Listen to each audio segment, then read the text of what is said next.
Secondary emotion. Grief. You're being angry because you're feeling something else deep down inside. A loss of hope. Grief. Loss of hope, grief, what else? That core, our reptilian fear, okay? So here's my take on fear. Good, you should be afraid. How many of you all feel afraid, right? Okay, good, I am too. I'm petrified about what's going on. And here's the thing, why are we afraid? What is going to happen to you? What are you afraid of? Losing our free will. What is the physical fear, the actual thing, what is going to happen to you? What are you afraid of? And what does that mean? What is going to happen to your life? Like, I'm a trans woman, and I'll tell you, my fear is that I'm going to end up in prison and I'm going to get raped. It's a core fear of mine. I'm petrified by it. Violence onto you, right? So you're afraid of violence. Okay, what else? What's that? Losing your friends. Okay, so what do you want to do with this fear? What are you going to do with this fear that you have, that we all have? Take action. Okay, but more importantly, on a very personal, emotional level, fear is a prerequisite for cowardice. Fear is also a prerequisite for bravery. Fear is a prerequisite for courage. Fear is a prerequisite for valor. So I would encourage you all to say this: fearlessness is for fools and superheroes, Yes. and I'm neither one of those. You should be afraid. And in my view, being a trans woman, being afraid all the time, one of the things that I've realized is that I try to practice fear.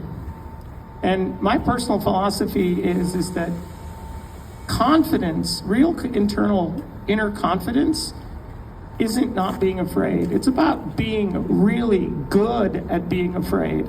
So I challenge you all to be really good at being afraid. And because the fear will guide you, and it will guide you to a core emotion. And oftentimes we're afraid of all these things, but emotionally, if we really think about it, when you get into arguments with your family, etc., about these things, you're really trying to avoid shame, guilt, humiliation. Those are the three core emotions, and that's what that side is doing as well. So we're not going to win this legislatively. They in Ohio, they control the House, they control the Senate, they control the governorship, they control.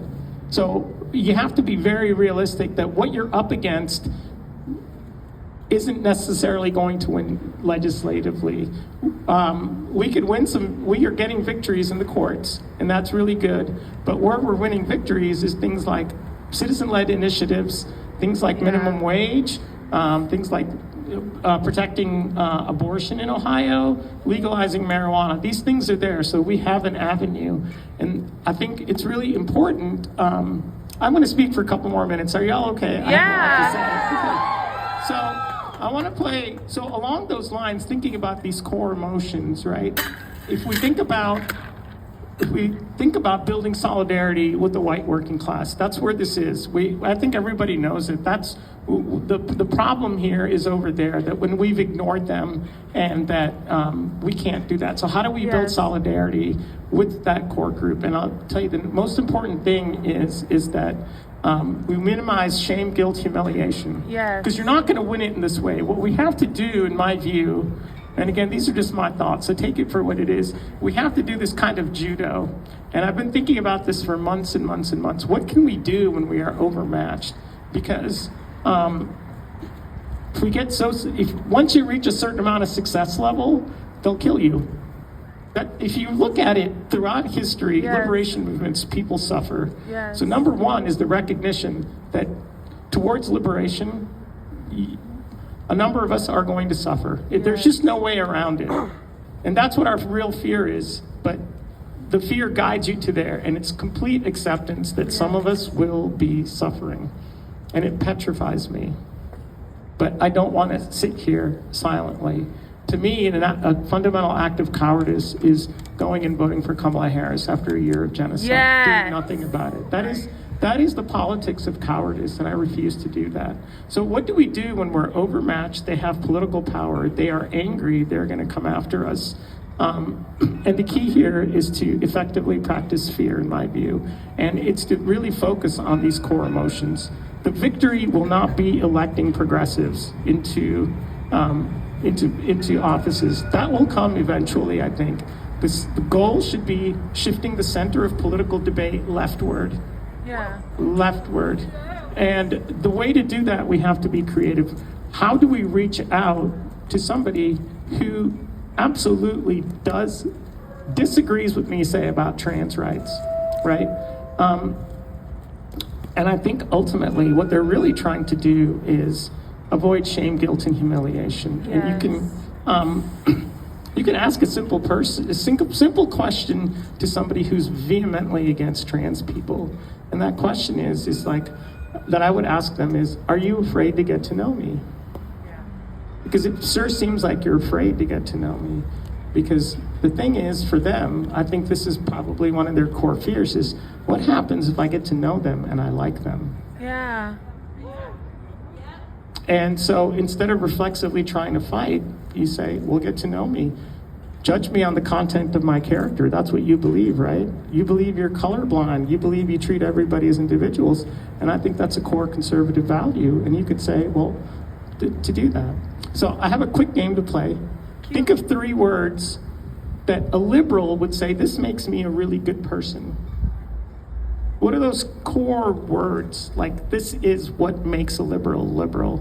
And then on the other hand, think of the core words that make that a conservative would say, this makes me a good conservative by upholding these values. Can somebody give me a few liberal words?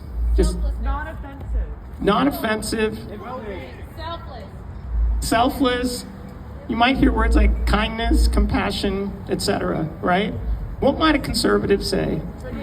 Honest. Righteousness, honest. Okay, what else? Family, tradition, faith, order. Okay, what else would they say? Hard work. Hard work. What's that? Bootstraps, right. You do it without help from anybody else. But for what I found is that there's one word in particular that conservatives really gravitate to. And again, this is my view, and it's called honor. And every conservative that I've interacted with, when I have said, I respect that you live your life with honor, it softens them. Because what we have to do is engage in actions that, it's kind of like judo. You take their energy and you use it against them, but you do it in a way that triggers peace. Yes. So you force them, no matter what they say, or no matter what their point of view is, you trigger peace. When I've told conservatives, I value that they try to lead their lives with honor, they just soften up. It's like impossible to keep doing this when you recognize and you value what they have to say. It's a form of doing judo that completely disarms them. It does it in a very compassionate way, and it does not shame, guilt, or humiliate them. The goal is to engage in conversations that you're constantly avoiding shame, guilt, humiliation. Because chances are that's what you're doing when you're arguing with them. At that Thanksgiving dinner table, you are going to make sure that they give you facts, you're going to give them facts back. Then they give you facts back, and then you give them facts. And facts are like bombs you're throwing at one another, and you will never win an argument. You will not convince them. They have to convince themselves. And the way you do it is you do not shame, guilt, or humiliate. Number one. Yes. And I think if you take it in that way, you use those keywords. They dog whistle to racism. You can dog whistle to peace. And that's what you do. You dog whistle to peace, and you recognize that these are important things. I've asked conservatives, okay, is what the IDF doing honorable? Is it honorable for a soldier to kill women and children? And they don't know what to say. And I'm like, this is a question you're going to have to answer. Look at the pictures, look at what's going on. This is being documented. Yes. Is this honorable? And I think forcing them in a way to confront their own core values and evaluate it themselves, they will soften up. Okay, so I think we have to go along those lines. And strategically as a movement, we're not gonna take down the Republican Party. We can't. We don't have the means to do it. But we can take a huge bite out of the Democratic Party. Yes. And so to take down the Republican Party, you have to take down the Democratic Party. Yes. They come together. And we don't have the ability to take down the Republican Party. So you take your arrow and shoot it right at the Democratic Party. And you hit them where the Democratic and Republican parties overlap. And that is military spending. Yeah. That is the Department of Defense. And you focus on Gaza. So I say all hands on deck, all eyes on Gaza. Trans rights goes through Gaza as far as I'm concerned. Amen. So unless there's that kind of singular focus as a movement, we won't gain victory, because the military is where the Democrats and Republicans are wed. Yes. And the white working class, anybody who's felt like the political parties suck, if you come into them and say, hey, let's vote for these progressive candidates, they're gonna shut down. But if you go there and say, neither one of these parties, and separate yourselves from liberals, leftists, I tell people I am not a liberal. Do not lump me with Kamala Harris. Yes. I am a leftist. I am with the working class. If you look at the history of working class rights, it comes from the left. And that also disengages them. They're like, they don't know what to say with that. I'm like, I don't hate you. I hate power structures. And if you ask them, I've also done this experiment. And so I would encourage you all to do this with your family. How many of y'all have Trump supporters in your family? See, the battle is there. It's not against the Republican Party. It's right there in your own homes. And you don't want to shame, guilt, or humiliate these people. You often care about them deeply. They're your family, for God's sakes, right? That's where the battle is. Don't shame, guilt, or humiliate. The other thing that I've done is I've done a little thought experiment. Do you know what my life is like? If somebody asks me, what is your life? I could succinctly say it. I feel like I'm a player in a game in which I don't understand the rules, except it's designed to make me lose every time I play it. Tell that to a conservative person.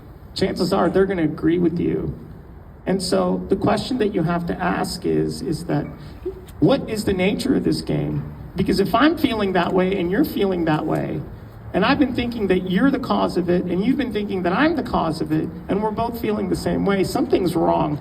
Can we take a moment to figure out what is going on? And the question that you ask is, instead of looking at where the Democrats and Republicans disagree, look at where they agree. Force them to think about it. They agree on the military. Why? Why, if you have two parties that are so diametrically opposed, why are they agreeing on the military? And it has always stopped people, because they have to think about it. What does that mean when we spend so much towards military campaigns around the world? So I think making them really examine their own core values, honor, right? And you show that yourselves.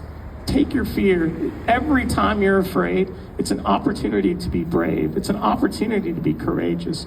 For trans people, that opportunity exists pretty much when we step out the door.